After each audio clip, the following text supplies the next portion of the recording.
Dalam video kali ini, kita nak buat prediction untuk round 16 UCL nanti yang akan berjalan.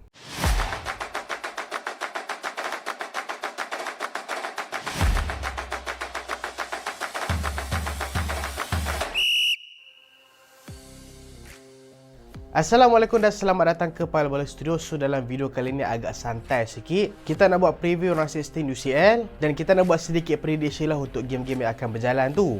So jom kita tengok 8 game ni. Aku susun daripada predictable game sampailah kepada yang paling unpredictable game. Kita mulakan dengan game pertama dulu. Bagi aku game yang paling predictable dalam round 16 antara 8 perlawanan ni adalah perlawanan antara pasukan Manchester City dengan pasukan Copenhagen. Memang tak dinafikan pasukan Manchester City selalu dapat lawan yang mudah dekat round 16 tau. Mereka selalu dapat lawan dengan pasukan macam Mönchengladbach dan boleh kata tim-tim yang tak standing dengan mereka lah dalam round 16. Tapi kita tak boleh nak salahkan MC pasal mereka dapat lawan mudah. Sebab kalau lah MU lepas grup, MU lah akan lawan dengan pasukan MC. Tapi aku rasa kalau MU lawan dengan pasukan MC, macam MC dapat lawan lagi mudah je. Tapi pasukan Manchester City ni, walaupun orang kata mereka ni selalu dapat lawan yang mudah, tapi sebenarnya lawan mereka tu bukan mudah sangat, tapi mereka je yang kuat. So nampaklah macam tak balance. Kalau kita tengok rekod pasukan MC lawan dengan pasukan Copenhagen, last season mereka duduk dalam group stage yang sama dan pasukan MC memang tak ada masalah pun nak bantai pasukan Copenhagen dengan jaringan 5-0 dan seri 0-0 dekat home Copenhagen. Tapi season ni aku rasa Copenhagen agak berlainan sikit tau, lagi-lagi dalam UCL. Mereka berjaya kalahkan pasukan macam Manchester United, kalahkan pasukan macam Galatasaray, berjaya seri dengan pasukan Bayern dekat Allianz Arena. So aku rasa tu memang big point untuk pasukan Copenhagen. Mereka boleh seri dengan Bayern dekat Allianz Arena tu lah antara rekod yang aku boleh kata memang wow jugalah sebenarnya. Tapi aku rasa pasukan Manchester City dengan kembalinya pula Kevin De Bruyne ke dalam pasukan, aku rasa mungkin MC takkan ada masalah untuk lawan dengan pasukan Copenhagen nanti. Dan best player untuk pasukan Manchester City aku rasa Kevin De Bruyne lah. Walaupun ramai kata best player untuk pasukan MC adalah Erling Haaland, tapi yang dapat nampak kan import pasukan Manchester City bila Kevin De Bruyne tak main. Dan best player untuk pasukan Copenhagen aku rasa antara dua lah, iaitu Ronny Bargi, play muda mereka bawah 18 tahun, ataupun defend kental mereka iaitu Kevin Dijk. Nama dia pelik sikit lah, tapi itu memang nama dia. Memang tak boleh underestimate pasukan Copenhagen, apa-apa boleh jadi. Tapi kalau secara ramalan, aku rasa ni yang paling senang dan aku predikkan pasukan Manchester City akan lepas round 16. Kita masuk ke game kedua yang boleh predict juga, iaitu pasukan Bayern dengan pasukan Lazio. Pertemuan ni aku boleh kata berat sebelah sebab Bayern memang kita tahu memang superior dalam UCL. Bayern ni selalunya kalau mereka nak kalah pun mereka jumpa tim-tim besar baru mereka kalah. Contoh kalau mereka jumpa dengan pasukan macam Real Madrid ke dengan pasukan Manchester City ke, barulah ada kemungkinan mereka akan kalah. Tapi kalau mereka jumpa dengan pasukan macam Lazio, memang mereka boleh kata easy win. Dengan Bayern pun tengah perform season ni dalam UCL, mereka masih lagi ada rekod bersih tak kalah lagi. Dan Lazio musim ni mereka tak sekuat macam musim lepas tau. Jangan salah faham, aku bukan pandang rendah dekat kebolehan pasukan Lazio. Tapi Lazio kalau kita nak compare kekuatan dengan pasukan Bayern, boleh kata agak jauh jugalah. Dan Lazio season ni macam aku cakap tadi, mereka tak sekuat musim lepas. Setakat lah ni mereka duduk dekat tempat ke-11 dalam Liga tau. So agak teruk juga prestasi mereka musim ni. Tapi still mereka boleh lepas group stage dalam UCL. Mungkinlah kedudukan mereka dalam Liga tu disebabkan mereka ni terlalu fokus dalam UCL. Boleh jadi. So kalau mereka fokus dalam UCL walaupun prestasi mereka teruk dalam Liga, mungkin kita tak boleh underestimate kekuatan mereka lawan dengan pasukan Bayern. Last time pasukan Lazio jumpa dengan pasukan Bayern, waktu tu zaman Covid, waktu tu zaman Hansi Flick dekat pasukan Bayern, Bayern menang easy je dengan pasukan Lazio, agregat 6-2. Dan best player untuk pasukan Bayern semestinya lah Harry Kane, signing terbaru mereka musim ni. Setakatlah adalah top scorer untuk pasukan Bayern Munich. Dan aku rasa untuk pasukan Lazio, aku rasa adalah Luis Alberto, best player untuk pasukan Lazio musim ni. Walaupun tak boleh pandang rendah dengan kekuatan pasukan Lazio, tapi aku rasa pasukan Bayern akan lepas easy untuk ke quarter final. Kita masuk ke game ketiga, iaitu Real dengan pasukan RB Leipzig. Game ni dah start tricky dah. Kalau kita kira daripada rekod daripada segi group stage, Real Madrid memang boleh kata lagi jauh kalau nak compare dengan Leipzig. Sebab dalam UCL group stage, Real Madrid adalah antara dua pasukan yang menang bersih 6 perlawanan. Kalau daripada segi rekod, pasukan Manchester City lagi bagus daripada mereka lah daripada segi jaringan. Sebab MC skor lagi banyak gol daripada pasukan Real Madrid. Tapi kalau untuk daripada segi kesukaran group stage, aku rasa memang patut bagi kredit dekat pasukan Real Madrid sebab Real Madrid boleh sapu 6 kemenangan walaupun dalam group stage mereka ada pasukan macam Napoli, ada pasukan macam Braga dengan Union Berlin. Tapi ada pasukan macam Napoli pun, Real Madrid still boleh menang 6 perlawanan bersih dan menjadi antara pasukan top scorer juga dalam UCL musim ni. Dan Leipzig pula mereka je kalah bersaing dengan pasukan FC dalam group stage. Memang season lepas pasukan Leipzig pernah kalahkan pasukan Real Madrid dekat arena mereka. Tapi aku boleh kata kalah lawan dengan pasukan Real Madrid dalam group stage boleh kata okey lagi. Tapi kalah lawan dengan pasukan Real Madrid dalam knockout stage boleh kata susah jugalah nak kalahkan dia. Tapi mungkin Mungkin faktor kecederaan akan bagi import dalam game ni lah. Sebab lah ni Real Madrid ada banyak gila player-player yang injured. Bukan injured biasa-biasa, injured mereka ni memang akan balik lambat lagi dalam kelab. Lah ni Real Madrid tengah kritikal dekat bahagian defense. 3 player utama mereka yang injured setakat lah ni, yang dijangkakan mereka ni tak akan sempat untuk pulih sebelum perlawanan round 16 ni, iaitu 3 player, Thibaut Courtois, Eden Militao dan juga terbaru David Alaba. Lah ni centre back yang world class untuk pasukan Real Madrid tinggal seorang je, iaitu Rudiger. Untuk goal scoring, kawasan Real Madrid tak ada masalah sangat. Mereka still ada player macam Rodrigo, Joselu pun kadang-kadang boleh harap juga, dan mereka ada player macam Bellingham. Tapi untuk defense ni agak merisaukan jugalah untuk pasukan Real Madrid. Tapi aku rasa Januari transfer ni kalau Real Madrid boleh touch up balik defense mereka, mungkin masalah tu akan selesai. Dan masalah defense tu satu, masalah dekat goalkeeper pun satu juga. Bila Courtois tak ada replacement yang betul-betul boleh gantikan Courtois. Kepa pun banyak buat lawak, Lunin pun masih lagi kurang kualiti kalau nak compare dengan Courtois.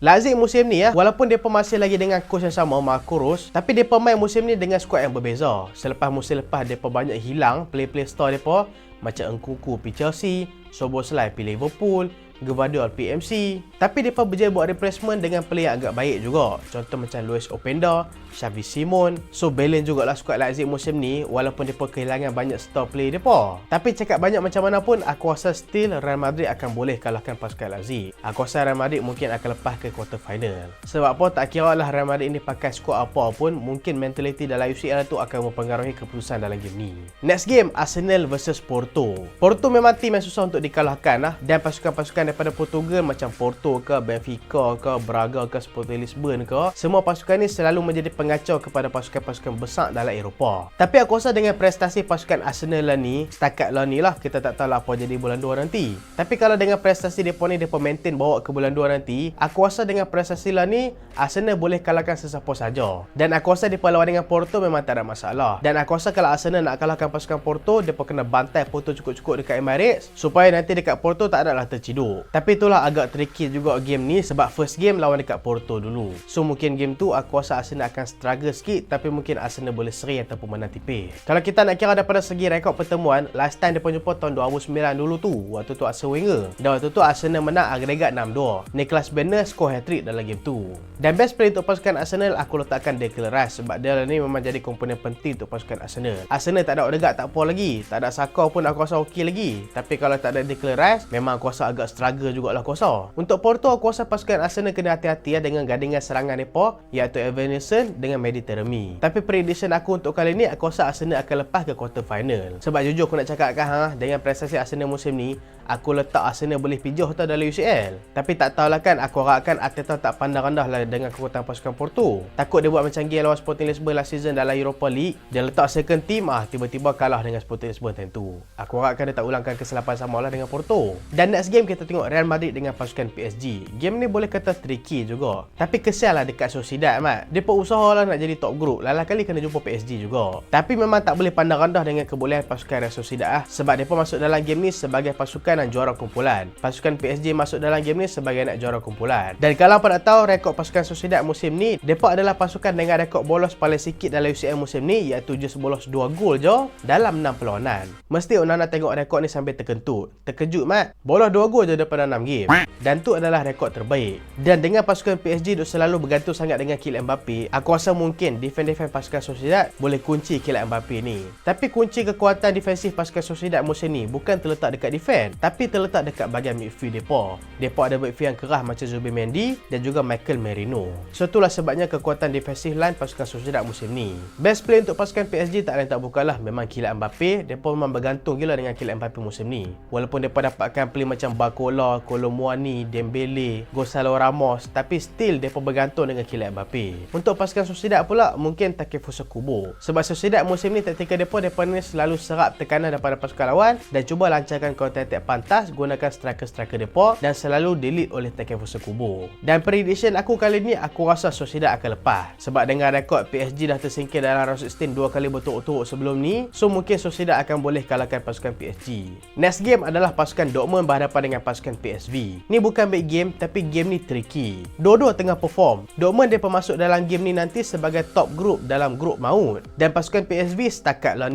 video ni dia buat, mereka masih lagi unbeatable dalam Liga Belanda. Dan dalam grup stage UCL pun kalah sekali je. Masing-masing ada kelebihan daripada segi permainan. Kalau dengan pasukan Dortmund, kalau tengok cara dia pemain, mereka ni lebih kepada teknikal tau. Permainan teknikal mereka bagus gila. Mereka ni tak ada lah rancak turret attack, tapi mereka ni selalu conquer midfield. Untuk pasukan PSV pula, PSV selalu main counter attack tau. So aku rasa agak menarik juga nak tengok pertemuan antara pasukan yang menggunakan taktikal yang bagus dengan pasukan yang menggunakan counter attack yang laju. Mungkin pertemuan ni akan jadi lebih kurang macam Dortmund lawan dengan PSG hari tu. Dortmund banyak contain dekat midfield, tapi waktu tu pasukan PSG yang banyak buat counter attack. Mungkin game ni akan jadi macam tu.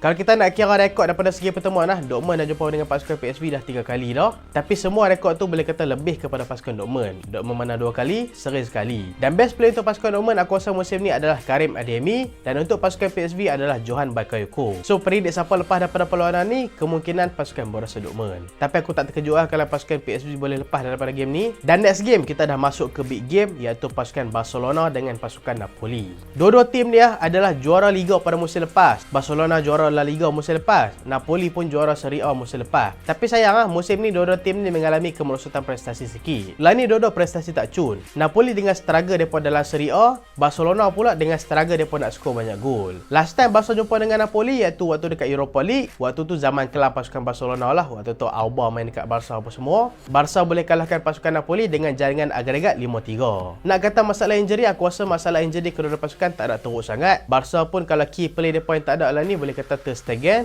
dengan Pablo Gavi je. Napoli tak ada player betul-betul injet keras. Aku rasa bulan 2 nanti mungkin akan fresh semua. Tapi tak tahulah kok ada injury baru nanti macam mana. Tapi lah ni masalah pasukan Barcelona dan juga pasukan Napoli, dua-dua lebih kurang sama, iaitu ketumpulan dekat bahagian serangan. Osimhen dengan Kvaratskhelia musim ni tak sepadu macam musim lepas, dan Lewandowski musim ni dah start tunjukkan penurunan prestasi dah. Dan best player untuk pasukan Barcelona musim ni aku rasa Joao Felix. Dan untuk pasukan Napoli adalah Victor Osimhen. Dan game ni aku predikkan Barcelona akan lepas lah. Malu kalau Barca lepas. Real Madrid jumpa Napoli 2 kali dia boleh menang. So kalau Barca kalah dengan Napoli memang kena kutuk kau-kau lah dengan Real Madrid. So kita masuk ke next game, iaitu last game. Ya aku boleh kata the biggest game dekat round 16 ni, dan the most unpredictable game dalam round 16 ni, iaitu Inter Milan lawan dengan Atletico Madrid. Inter Milan adalah finalis UCL musim lepas jumpa dengan pasukan Atletico Madrid. Walaupun pasukan Atletico Madrid kita kenal pasukan Atletico ni sebagai pasukan yang defensif, tapi kalau hangpa nak tahu, Atletico Madrid depa ni adalah pasukan kedua daripada segi jaringan terbanyak dalam grup stage. Musim ni mereka dah skor 17 gol dalam grup stage dan masih belum tewas. Tapi yang menarik adalah dalam grup stage, Atletico Madrid pun tak kalah lagi, Inter Milan pun belum kalah lagi tau dalam grup stage. Kalau pasukan Atletico kuat daripada segi jaringan, Inter Milan pula dalam grup stage mereka kuat daripada segi bolos. Maksudnya mereka ni kurang bolos dalam UCL. Mereka just bolos 5 gol je musim ni. Just 2 pasukan je lagi bagus daripada mereka, iaitu pasukan Dortmund dengan pasukan Sociedad. Dan nampak musim ni pasukan Atletico Madrid memang bergantung gila dengan kehebatan Antoine Griezmann yang dah jumpa form dia balik. Griezmann setakat lah daripada 23 game je, dia dah ada 18 gol contribution. Inter pula lah ni daripada striker ke defense ke goalkeeper, semua prestasi tengah solid. Lagi-lagi mereka lah ni ada 2 gandingan striker yang cukup tajam, iaitu Lautaro Martinez dengan Marcus Thuram. Dengan midfield mereka ada Hakan Calhanoglu still perform, mereka ada Federico Di Marco, dan dekat goalkeeper mereka ada Yann Sommer, pergantian bagus untuk Andre Onana. Dan kalau kita nak compare daripada segi prestasi, walaupun Inter masuk dalam game ni sebagai pasukan nak juara kumpulan, tapi aku rasa dalam game ni advantage lebih sikit ke pasukan Inter Milan. Best player untuk Atletico Madrid tak lain tak bukanlah Antoine Griezmann, dan best player untuk pasukan Inter Milan musim ni adalah Lautaro Martinez. Tapi aku predict game ni pasukan Inter Milan yang akan lepas. So itulah kita recap sikit 8 pasukan yang aku predict akan lepas, iaitu pasukan Manchester City, Bayern Munich, Arsenal, Real Madrid, Real Sociedad, Borussia Dortmund, Barcelona, dan juga last sekali pasukan Inter Milan. Mungkin kalau daripada segi 8 prediction ni mungkin akan tak tepat PSG dengan Real Sociedad lah, kita tengok macam mana nanti. Apa prediction hampa untuk round 16 UCL musim ni, apa boleh komen dekat bawah. So itulah video kali ni, dan terima kasih sebab tengok sampai habis. Jangan lupa like, jangan lupa share, jangan lupa subscribe. Aku Solehan, Assalamualaikum.